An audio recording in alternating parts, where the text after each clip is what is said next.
Ang susunod nating bibisitahin, bayang sikat at dinarayo dahil sa kanilang mga nagagandahang beach.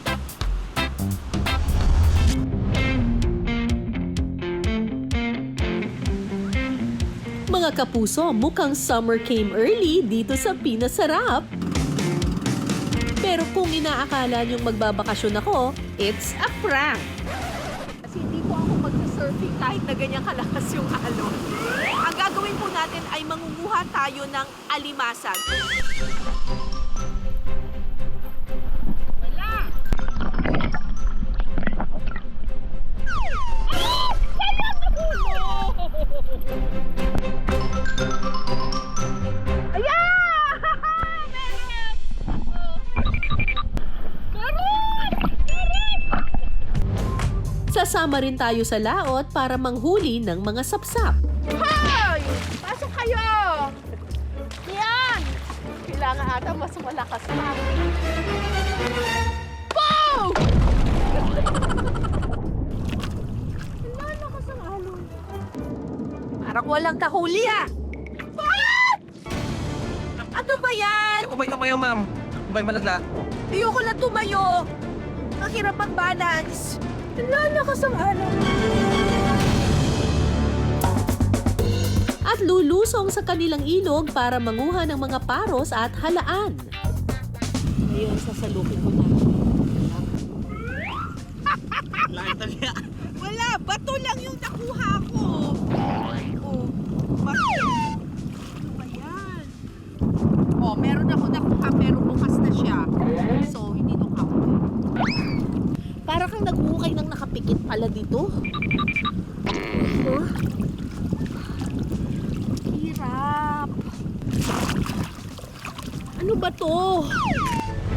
Kaya naman tara na din sa Nasugbu, Batangas. Ang sarap kasi, yung dahon ng saging, parang nakapagbigay siya ng dagdag na flavor doon sa sapsap. Yung sapsap naman mismo, lasang-lasa mo lang yung sakto lang na alat. Para tuklasin at tikman ang mga putahe na mas pinasarap ng ipinagmamalaki nilang seafood.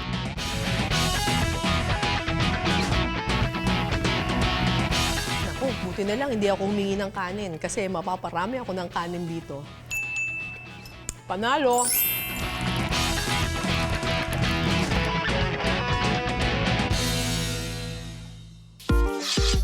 Matatagpuan sa kanlurang bahagi ng Batangas ang bayan ng Nasugbu. Nakaharap ito sa Nasugbu Bay na bahagi ng West Philippine Sea. Kaya naman sagana sila sa iba't ibang uri ng laman dagat. Kaya nga raw sa mababang parte ng dagat na malapit sa dalampasigan, aba, may mahuhuli na. Andito tayo ngayon sa Nasugbu, Batangas. Hindi po ako mag-surfing kahit na ganyan kalakas yung alon. Ang gagawin po natin ay mangunguha tayo ng alimasag. Hindi po alimango, kundi alimasag. Yung alimango, mud crab yun. Yung alimasag, usually natatagpuan yon sa mga dagat, hindi sa brackish waters. At ang gagamitin natin para makapanghuli tayo ng alimasag ay ito. Binton ang tawag dito. So, meron siyang pampalutang, tapos meron siya ditong pain na ulo ng manok. Ito ngayon ay ilalatag natin dun sa dagat, tapos after 5 minutes, magkakaroon na raw ito ng alimasag. Subukan natin. Tara! Ayon sa mga mangingisda, marami raw alimasag sa mababaw na bahagi ng dagat na mabuhangin. So, nalagay na natin yung mga bintol. Maghihintay lang tayo ng mga 5 minuto. After 5 minutes, hopefully, meron na tayong nakuhang alimasag. Pagkalipas ng 5 minuto, pwede nang kuhain ang mga iniwang bintol. Wala! Ayan! Meron!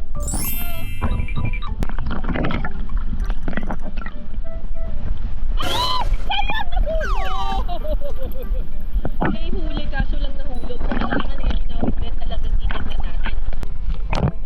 Wow!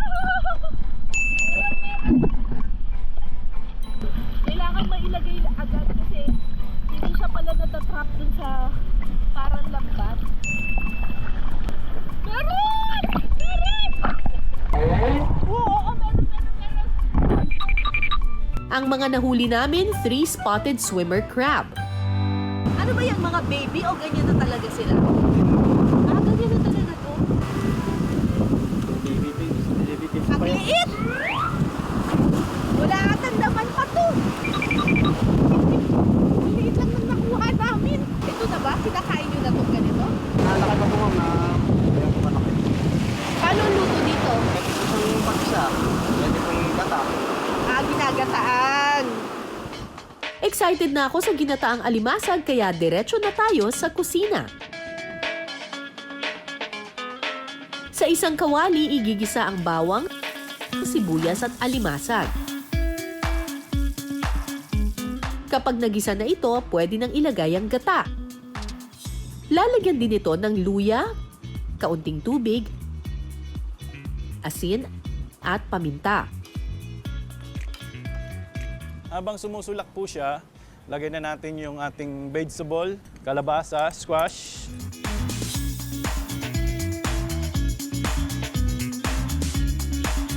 Kapag malambot na ang kalabasa, ilalagay ang sitaw, siling haba, at saka ito pakukuluin. Ang atin pong last, itong pechay Tagalog. Konting patis. Maya-maya pa, luto na ang ginataang alimasag. Tikman ko muna yung sauce niya.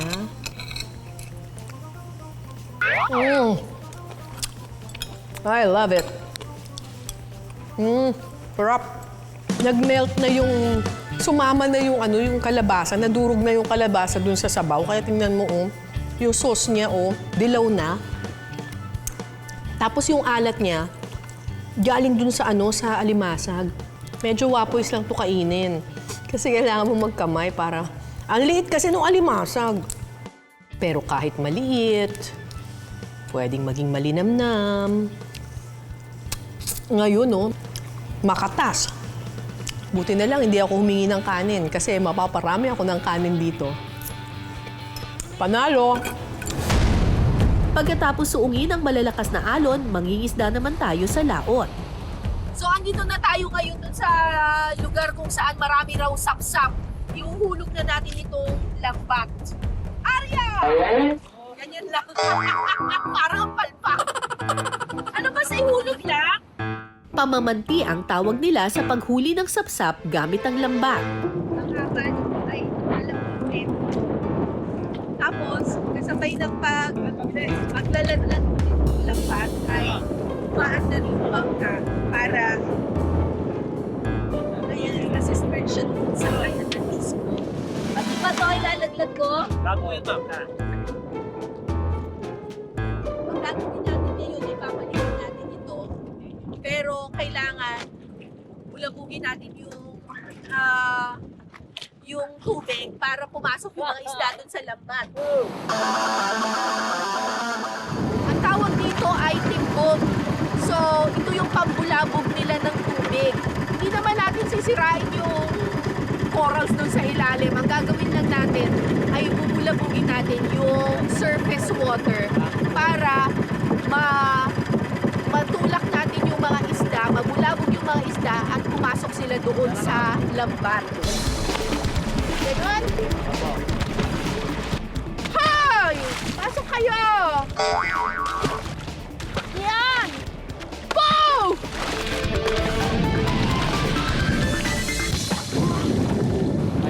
Pagkatapos ng pambubulabog, pwede nang kuhain ang mga nilatag na net. Parang walang kahuli ah! Ah! Ano ba yan? Kumay kayo ma'am. Kumay malagla.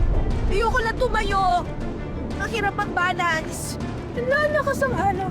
Inaalat ata tayo dahil sa lakas ng alon ngayong araw, mukhang wala kaming mahuhuli mga kapuso. Ito na ang moment of truth. May mga mahuli kaya kaming sapsap? Ayan, may isa! Yan na, dalawa! Okay, ako na yung isa.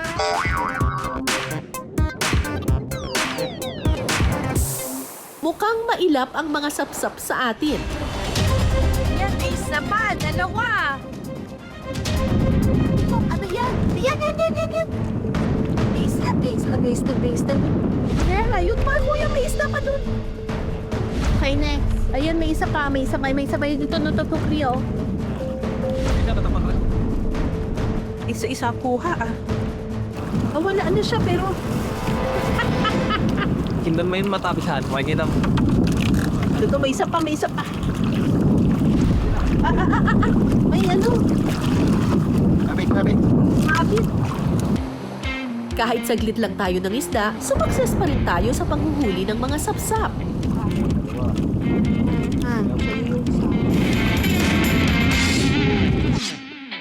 Ang mga nahuling sapsap, perfect daw sa dish na pinangat. Una munang titimplahan ng asin ang mga sapsap. At saka ito ibabalot sa dahon ng saging. Babalutin natin ng 3 piraso para hindi po siya madudurog. Ilalagay ang mga pinatuyong kamyas sa kawali. At saka doon ipapatong ang mga nabalot na sapsap. Ito po kasing sapsap ay napakanipis. Opo. Kaya madali daw madurog. Oho. Kaya kailangan babalutin natin ng Tama po. Ng Dahon po. dahon Dahon ng po ng saging. Oo. Siguro sasama na rin yung lasa ng dahon ng saging dito, no? Opo. Masarap din kasi yung amoy ng dahon ng saging. Makasimple pala magluto nito, ah. Okay na okay, ah. Madali lang, ah. Opo. Lahat ng pagluluto po ay Simple lang po. Pagkatapos, titimplahan ito ng asin at pampalasa. At saka lalagyan ng tubig. Tatakluban po natin. Tapos po, Malakas na apoy. opo. Madali lang po yan maluluto. Pagkalipas ng 15 minuto, pwede nang tikman ang pinangat na mas pinasarap ng sapsap. Okay. Tikman natin itong sapsap. Pinangat na sapsap. Na ang ingredients lang ay asin at kamyas. Ang dali-daling iluto, eh. Ay, ang sarap. Very subtle lang yung lasa niya. Enough lang para malasahan mo yung kamyas, tsaka yung alat mula dun sa sa isda. Tapos may dagdag na aroma yung mismong dahon ng saging. Ang galing. Ang galing naman ito. Champion yung sabaw. Sarap. Bukod sa pangingisda sa dagat, nakakakuha rin sila ng makakain sa mga ilog. Sa bahagi ng Paliko, Lian River, nakadugtong lang ng Nasugbu Bay, maraming shellfish gaya ng paros at halaan ang makukuha. Lumulusong ang mga lokal sa brackish water o pinaghalong tubig alat at tubig tabang para manguha ng shellfish gamit ang sakag o pangsalok. At yan ang aking susubukan ngayon. Ilalagay ko sa ilalim. Tapos gagawin nyo lang. Okay. Sasalain. Ganyan. Tapos, Padyakan nyo po pa loob. papadyakan ko. Meron bang pumapasok? Meron po yan. Tapos, kukunin ko siya. Apo. Kailangan nyo po may gagawin nyo din po yung manok. Ayan, nakakuha ako na... Gagawin nyo din po. Ano ba to, kuya? Gagawin nyo din po yan. Parang bota yung... Tumukal po yung tigda. Yan. Hindi ko alam kung tama. Ayan, puro lupa. Ganyan. Lipat po tayo ma'am doon sa medyo madami. Ito. Hindi ba to? Halaan po to. Para kang nag-ano. Ano ba itong ginagawa natin, kuya? Oh, wala akong nakuha. Teka lang, hindi ko nagigits eh. Inulubog ko ba yung mismong ano? Di ba po maraming nakaganito? Oh. kailangan ko pagpadyak niyo yung gayat. Pag ano lang para pumasok Pag po. ganon. Tapos, ilulutok niyo po yung bitay. Ganyan. Mukhang madali lang kung panonoorin pero challenging ito mga kapuso ha. Ngayon, sasalukin ko na.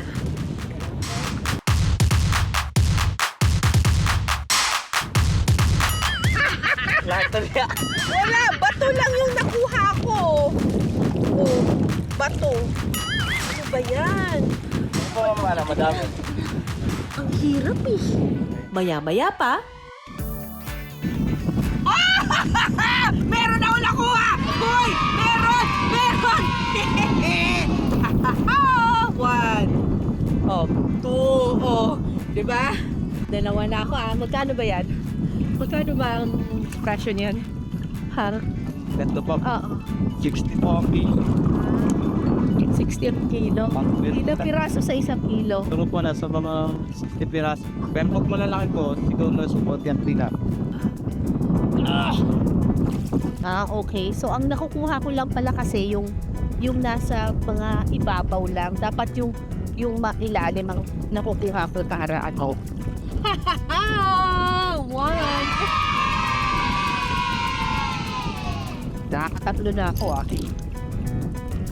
Kailangan pala talaga malalim na malalim. Ayan.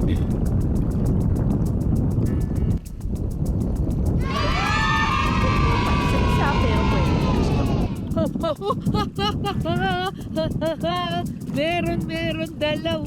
Meron dalawa. One, two. Bongga.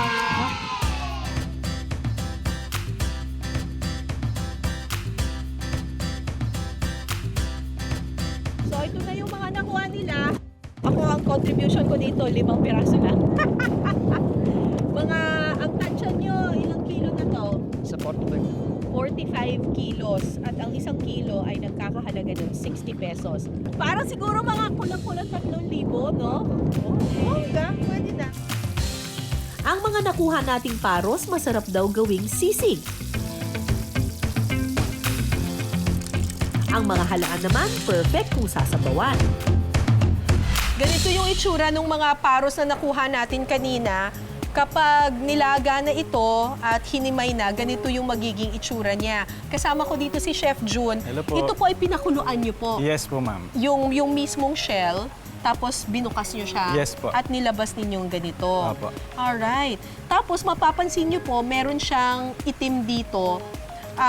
Kailangan po tanggalin niyo po ito para po hindi siya Nawala po yung pait. pait, para matanggal yung pait kasi ito yung pinagkainan niya.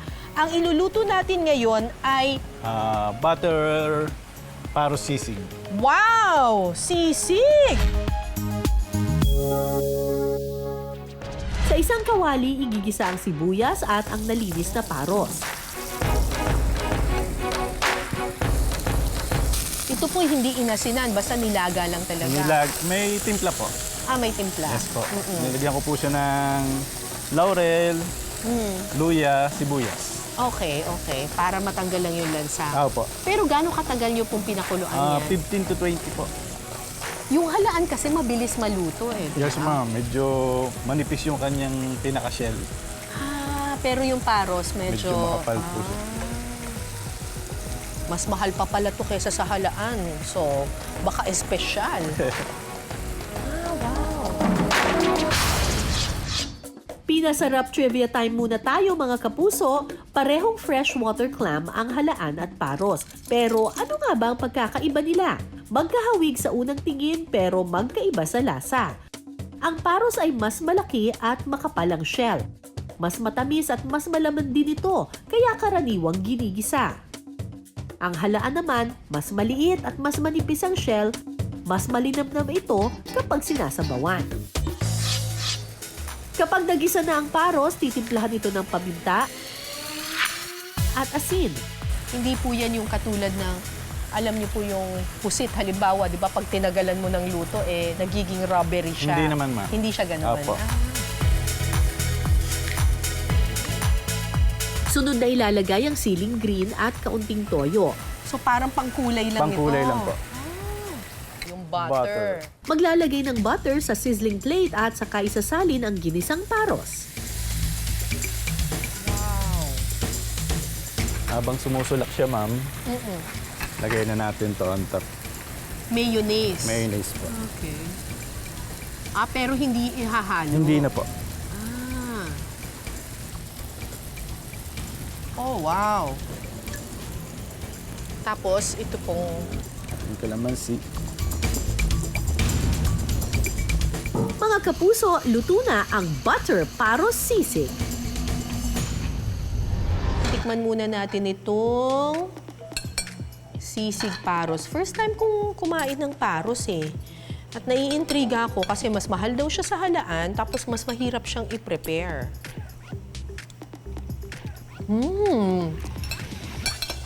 Sarap. Lasang-lasa mo yung butter. Panalo to ah. Tikman ko na meron siyang mayonnaise ha. Sakto lang yung anghang niya. Yung anghang niya, yung pag nalunok mo na, dito na lang yung anghang, ganon.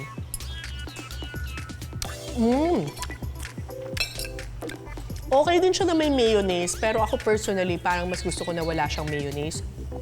Kasi mas nangibabaw yung linamnam ng butter. Sarap! Sarap niya.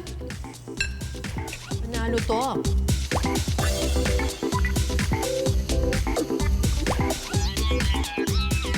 Ang mga halaan naman ang susunod nating iluluto. Ang sikat na recipe sa Nasugbu, halaan miswa soup. Magluluto tayo ngayon ng halaan. Pero ang version nila dito sa Nasugbu, Batangas ay may miswa. Kasama ko dito si Ate Cynthia, natuturuan tayo. Ito pong mga halaan na to buhay pa. Buhay pa po yan. Pero napasukan na to. Napasukan na po. Oh, yan. Magdamag po yan. Pag magluluto po kayo ng halaan, make sure na pasukahin nyo muna yung halaan. Paano ba ginagawa yung pagpapasuka? Magbababad po ma'am tayo tubig at saka po asin. Babanawin po siya sa Tubig na may at asin. Basta nakababad lang siya. nakababad lang po Overnight. siya. Overnight. Tapos, pagkatas nun, okay na. Okay na po. Ayun. Kasi kapag hindi po pinasuka, ano mangyayari? Mabuhangin po ma'am. Yun. Ayaw natin yun. Maghihigop ka ng sabaw, tapos may buhangin. buha-buhangin. Opo. Pasukahin niyo po muna yung inyong mga halaan. O, sige po, ma'am. Magluto. Ay, Diyos ko, Lord. Magluto na po tayo. Sa isang kawali, igigisa ang bawang at sibuyas. At saka ito lalagyan ng tubig.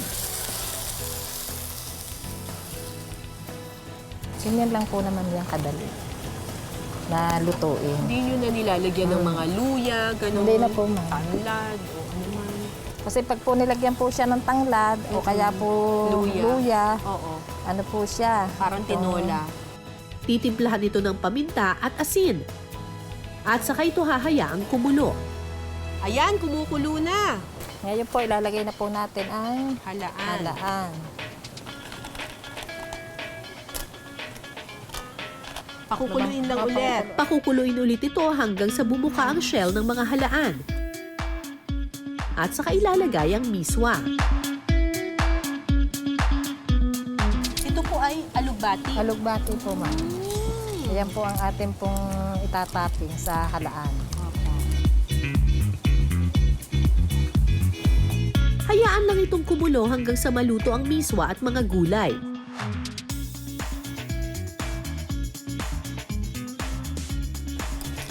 Sasali na po natin sa lalagyan. Maya-maya pa, luto na ang halaan miswa soup. Kumusta kaya ang lasa?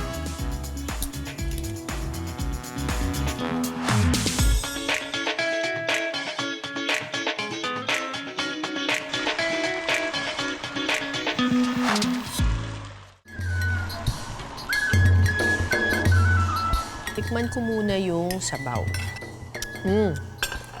Kung mapapansin mo, yung halaan, yellowish yung yung kulay ng kanyang laman, pero yung paros, maputi. Maputi. Okay din pala na ganito yung timpla dun sa ano. Sanay kasi ako na kapag halaan yung nilalagyan ng ano ng luya, ganon. Ito, mas nangingibabaw yung lasa ng alugbati. Medyo napaalat lang ng kaunti. Pero sakto yung pagkakaluto dun sa halaan.